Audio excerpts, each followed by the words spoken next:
dunyo go'zallari yozsin. Menga o'xshagan qalbi poklar yozsin. Negativchilar meni ko'rolmaydiganlar, kut yonganlar yozsin, iltimos. Bilamiz, sizlar shunday ham aqllisizlar, chiroylisizlar. Xullas, bu ishlarni boshlaymiz. Bola uxlagandan foydalanib, uylarni o'poritga qilamiz. Mana bunaqa narsa qoldim. Shirinligimni qaranglar. Bitga qildim.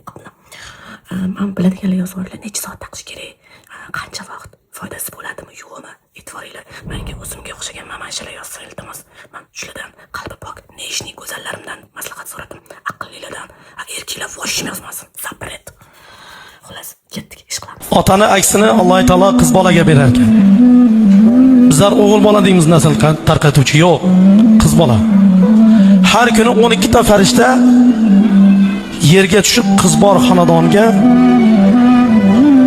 kelib 3 tasi istig'for aytar ekan ota-onasiga gunohlarni kechirish uchun.